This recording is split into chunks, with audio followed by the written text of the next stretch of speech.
प्रश्न 1। मानव विकास की प्रक्रिया की सही समय सीमा क्या है? जन्म से किशोरावस्था तक, जन्म से मृत्यु तक, गर्भधारण से जीवन पर्यंत यानी कब्र तक, गर्भाधान से परिपक्वता तक। उत्तर सी, गर्भधारण से जीवन पर्यंत यानी कब्र तक। प्रश्न 2। प्रकृति और जीवन का एकमात्र शाश्वत नियम किसे माना गया है? स्थिरता, स्टेबिलिटी, परिवर्तन, चेंज, निरंतरता, कॉन्टिन्यूइटी, संतुलन, बैलेंस। उत्तर बी, परिवर्तन, चेंज। प्रश्न 3। मानव विकास किन 2 प्रमुख कारकों का परिणाम है? विद्यालय और पुस्तकें, पोषण और जलवायु, आनुवंशिकता और वातावरण, केवल माता-पिता की परवरिश। उत्तर सी, आनुवंशिकता और वातावरण। प्रश्न 4। विकास के अर्थ के संबंध में निम्नलिखित में से कौन सा कथन सबसे सटीक है? इसका अर्थ केवल शारीरिक अंगों का बढ़ना है, फिजिकल ग्रोथ, या केवल मात्रात्मक परिवर्तनों को दर्शाता है, क्वांटिटेटिव चेंजेस, या परिपक्वता पर रुकने वाली प्रक्रिया है, प्रोसेस स्टॉपिंग एट मैच्योरिटी। इसमें अभिवृद्धि के साथ साथ बदलाव यानी चेंज भी शामिल है। उत्तर डी, इसमें अभिवृद्धि के साथ साथ बदलाव यानी चेंज भी शामिल है। प्रश्न 5। वृद्धि शब्द का प्रयोग किस प्रकार के परिवर्तनों के लिए सीमित है? मानसिक परिवर्तनों के लिए, संवेगात्मक परिवर्तनों के लिए, केवल शारीरिक संरचनात्मक परिवर्तनों के लिए, कार्यात्मक परिवर्तनों के लिए। उत्तर सी, केवल शारीरिक संरचनात्मक परिवर्तनों के लिए। प्रश्न 6। विकास की भविष्यवाणी के संदर्भ में सही कथन चुनें। विकास की 100% सटीक भविष्यवाणी की जा सकती है। विकास का बिल्कुल भी पूर्वानुमान नहीं लगाया जा सकता। काफी हद तक अनुमान संभव है पर 100% सटीक नहीं। केवल शारीरिक विकास की भविष्यवाणी असंभव है। उत्तर सी, काफी हद तक अनुमान संभव है पर 100% सटीक नहीं। प्रश्न 7। वृद्धि और विकास के संबंध को सबसे बेहतर कौन दर्शाता है? वृद्धि और विकास 2 अलग अलग स्वतंत्र प्रक्रियाएं हैं। विकास वृद्धि का एक छोटा हिस्सा है। वृद्धि विकास का ही एक छोटा हिस्सा या चरण है। वृद्धि और विकास समानार्थी है। उत्तर सी, वृद्धि विकास का ही एक छोटा हिस्सा या चरण है। प्रश्न 8। परिपक्वता मुख्य रूप से किसके द्वारा निर्धारित होती है? सामाजिक वातावरण द्वारा, सांस्कृतिक कारकों द्वारा, आनुवंशिक जेनेटिक ब्लूप्रिंट द्वारा, शिक्षण और प्रशिक्षण द्वारा। उत्तर सी, आनुवंशिक जेनेटिक ब्लूप्रिंट द्वारा। प्रश्न 9। विकास के प्रगतिशील होने का सही निहितार्थ क्या है? विकास हमेशा रेखीय यानी लीनियर होता है। विकास में केवल ऊर्ध्वगामी शारीरिक बदलाव होते हैं। विकास बेहतरी के लिए होता है, जैसे रेंगने से चलना फिर दौड़ना। विकास यादृच्छिक होता है। उत्तर सी, विकास बेहतरी के लिए होता है, जैसे रेंगने से चलना फिर दौड़ना। प्रश्न 10। विकास किसकी जटिल अंतःक्रिया का परिणाम है? केवल वंशानुक्रम की, केवल वातावरण की, आनुवंशिकता और वातावरण की, पालन पोषण और शिक्षा की। उत्तर सी, आनुवंशिकता और वातावरण की। प्रश्न 11। वृद्धि की प्रकृति मुख्य रूप से कैसी होती है? गुणात्मक, मात्रात्मक, व्यावहारिक, संवेगात्मक। उत्तर बी, मात्रात्मक। प्रश्न 12। क्या विकास की प्रक्रिया यादृच्छिक या अचानक होती है? हाँ, यह वातावरण पर निर्भर करता है, इसलिए अचानक होता है, सडन। नहीं, यह एक निश्चित क्रम का पालन करती है। हाँ, किशोरावस्था में यह रैंडम हो जाता है या केवल आनुवंशिकता के कारण रैंडम होता है। उत्तर बी, नहीं, यह एक निश्चित क्रम का पालन करती है। प्रश्न 13। आधुनिक मनोविज्ञान के अनुसार विकास को समझने का मुख्य मंत्र क्या है? सामान्य से विशिष्ट की ओर, मूर्त से अमूर्त की ओर, निर्भरता से स्वायत्तता आज़ादी की ओर, एकीकरण से विभेदीकरण की ओर। उत्तर सी, निर्भरता से स्वायत्तता आज़ादी की ओर। प्रश्न 14। तकनीकी रूप से विकास की प्रक्रिया का प्रारंभ बिंदु क्या है? शैशवावस्था, जन्म, पूर्व बाल्यावस्था, गर्भ। उत्तर डी, गर्भ, वूम या प्रीनेटल स्टेज। प्रश्न 15। क्या विकास की प्रक्रिया को रिवर्स किया जा सकता है? हाँ, कुपोषण के मामले में। हाँ, यदि वातावरण पूरी तरह बदल दिया जाए। नहीं, इसे बदला जा सकता है पर वापस रिवर्स नहीं किया जा सकता। हाँ, केवल शारीरिक विकास को रिवर्स किया जा सकता है। उत्तर सी, इसे बदला जा सकता है पर वापस रिवर्स नहीं किया जा सकता। प्रश्न 16, विकासात्मक परिवर्तनों में क्या सम्मिलित होता है? ए, केवल संरचनात्मक वृद्धि, बी, केवल कार्यात्मक गिरावट, सी, वृद्धि और गिरावट दोनों, डी, केवल किशोरावस्था तक होने वाले लाभ। उत्तर है सी, वृद्धि और गिरावट दोनों। प्रश्न 17, हिरोशिमा नागासाकी का उदाहरण विकास के किस संदर्भ को समझाने के लिए दिया जाता है? ए, विकास पर परमाणु ऊर्जा का प्रभाव, बी, विकास पर ऐतिहासिक और सांस्कृतिक संदर्भ का गहरा प्रभाव, सी, शारीरिक विकृति का मानसिक विकास पर प्रभाव, डी, विकास की रिवर्सिबिलिटी। उत्तर है बी, विकास पर ऐतिहासिक और सांस्कृतिक संदर्भ का गहरा प्रभाव। प्रश्न 18, क्या वृद्धि के बिना विकास संभव है? ए, बिल्कुल नहीं, वृद्धि विकास की पहली शर्त है। बी, हाँ, वृद्धि के बिना भी विकास जैसे मानसिक या सामाजिक संभव है। सी, केवल असाधारण मामलों में। डी, नहीं, क्योंकि दोनों एक दूसरे के पूरक हैं। उत्तर है बी, हाँ, वृद्धि के बिना भी विकास जैसे मानसिक या सामाजिक संभव है। प्रश्न 19, विकास बहुदिशीय है, ये कथन क्या दर्शाता है? ए, सभी आयामों में विकास एक समान गति से होता है। बी, कभी कोई पक्ष ज्यादा विकसित होता है तो कभी कोई कम। सी, विकास केवल ऊपर की ओर जाता है।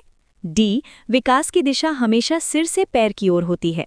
उत्तर है बी, कभी कोई पक्ष ज्यादा विकसित होता है तो कभी कोई कम। प्रश्न 20, क्या बीमारी या थकान के कारण आए व्यवहार में अस्थायी बदलाव को विकास कहा जा सकता है? ए, हाँ, यदि वो बदलाव सकारात्मक हो। बी, नहीं, विकास में केवल स्थायी प्रकृति के बदलाव शामिल होते हैं, अस्थायी नहीं। सी, हाँ, क्योंकि ये एक प्रकार का परिवर्तन है। डी, कुछ स्थितियों में कहा जा सकता है। उत्तर है बी, नहीं, विकास में केवल स्थायी प्रकृति के बदलाव शामिल होते हैं, अस्थायी नहीं।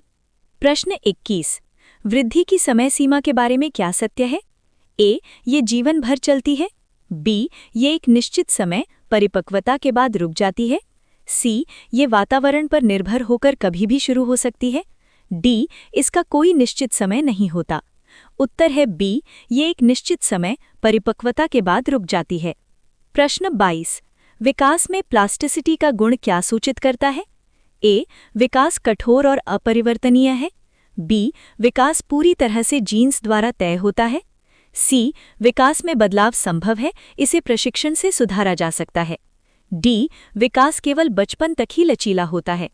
उत्तर है सी, विकास में बदलाव संभव है, इसे प्रशिक्षण से सुधारा जा सकता है। प्रश्न 23, यदि किसी बच्चे का वजन बढ़ रहा है तो तकनीकी शब्दावली में ये किसका उदाहरण है? ए, विकास डेवलपमेंट, बी, परिपक्वता मैच्योरेशन, सी, वृद्धि ग्रोथ, डी, अधिगम लर्निंग। उत्तर है सी, वृद्धि ग्रोथ। प्रश्न 24, निम्नलिखित में से कौन सा उदाहरण विकास के क्रमबद्ध ऑर्डरली सिद्धांत की पुष्टि करता है? ए, बच्चा दौड़ने के बाद चलना सीखता है। बी, बच्चा पहले बैठना सीखता है फिर खड़ा होना सीखता है। सी, बच्चे का विकास पैरों से सिर की ओर होता है। डी, भाषा विकास का कोई निश्चित क्रम नहीं होता। उत्तर है बी, बच्चा पहले बैठना सीखता है फिर खड़ा होना सीखता है। प्रश्न 25, विकास प्रक्रिया में गिरावट का उपयुक्त उदाहरण कौन सा है? ए, दूध के दांत टूटना, बी, लंबाई का रुक जाना, सी, बुढ़ापे में याददाश्त या शारीरिक क्षमता का कम होना, डी, हड्डियों का मजबूत होना। उत्तर है सी, बुढ़ापे में याददाश्त या शारीरिक क्षमता का कम होना। प्रश्न 26, स्टीफन हॉकिंग का उदाहरण किस तथ्य को सिद्ध करने के लिए दिया जाता है? ए, शारीरिक बाधा मानसिक विकास को रोक देती है। बी, वृद्धि और विकास हमेशा साथ साथ चलते हैं। सी, शारीरिक वृद्धि बाधित होने पर भी सर्वोच्च मानसिक विकास संभव है। डी, विकास केवल आनुवांशिकता पर निर्भर है। उत्तर है सी, शारीरिक वृद्धि बाधित होने पर भी सर्वोच्च मानसिक विकास संभव है। प्रश्न 27, विकासात्मक पूर्वानुमान का एक सटीक उदाहरण क्या है? ए, बच्चा भविष्य में डॉक्टर बनेगा। बी, दूध के दांतों के बाद पक्के दांत आएंगे। सी, बच्चे का IQ 120 ही रहेगा। डी, बच्चा किस उम्र में शादी करेगा? उत्तर है बी, दूध के दांतों के बाद पक्के दांत आएंगे। प्रश्न 28, रेंगने से चलना फिर दौड़ना, ये विकास के किस गुण को दर्शाता है? ए, ये चक्रीय है। बी ये प्रतिवर्ती है, सी ये प्रगतिशील है, डी ये विच्छिन्न है। उत्तर है बी ये प्रगतिशील है। प्रश्न 29। यदि प्रश्न में विकास की प्रकृति पूछी जाए और विकल्प में गुणात्मक और मात्रात्मक दोनों हों तो सही उत्तर क्या होगा? ए केवल गुणात्मक, बी केवल मात्रात्मक, सी न तो गुणात्मक न ही मात्रात्मक, डी गुणात्मक और मात्रात्मक दोनों। उत्तर है डी गुणात्मक और मात्रात्मक दोनों। प्रश्न 30। यदि विकास की प्रकृति के लिए केवल एक विकल्प चुनना अनिवार्य हो तो प्राथमिकता किसे दी जाएगी? ए मात्रात्मक, बी गुणात्मक, सी रचनात्मक, डी संख्यात्मक। उत्तर है बी गुणात्मक। प्रश्न 31। स्वायत्तता ऑटोनोमी के संदर्भ में जन्म के समय शिशु की स्थिति क्या होती है? ए आंशिक रूप से आत्मनिर्भर, बी सामाजिक रूप से सक्रिय, सी पूर्ण रूप से दूसरों पर निर्भर, डी संज्ञानात्मक रूप से स्वतंत्र। उत्तर सी पूर्ण रूप से दूसरों पर निर्भर। प्रश्न 32। एक बच्चे की पूर्ण निर्भरता से आत्मनिर्भरता की यात्रा को क्या नाम दिया जाता है? ए समाजीकरण, बी विकास, सी परिपक्वता, डी अनुकूलन। उत्तर बी विकास। प्रश्न 33। वृद्धि की ऊपरी सीमा कौन तय करता है? ए पोषण, बी व्यायाम, सी परिपक्वता या आनुवंशिकता, डी वातावरण। उत्तर सी परिपक्वता या आनुवंशिकता। प्रश्न 34। विकास के 4 व्यापक आयाम कौन कौन से हैं? ए शारीरिक, व्यक्तित्व, आध्यात्मिक, संवेगात्मक, बी शारीरिक, संज्ञानात्मक, सामाजिक, संवेगात्मक, सी संज्ञानात्मक, आध्यात्मिक, सामाजिक, सांस्कृतिक, डी मनोवैज्ञानिक, शारीरिक, सामाजिक, आर्थिक। उत्तर बी शारीरिक, संज्ञानात्मक, सामाजिक, संवेगात्मक। प्रश्न 35। निम्नलिखित में से किसे वृद्धि के अंतर्गत मापा जा सकता है? ए सामाजिक व्यवहार, बी नैतिकता, सी ऊंचाई, वजन और आकार, डी समस्या समाधान क्षमता।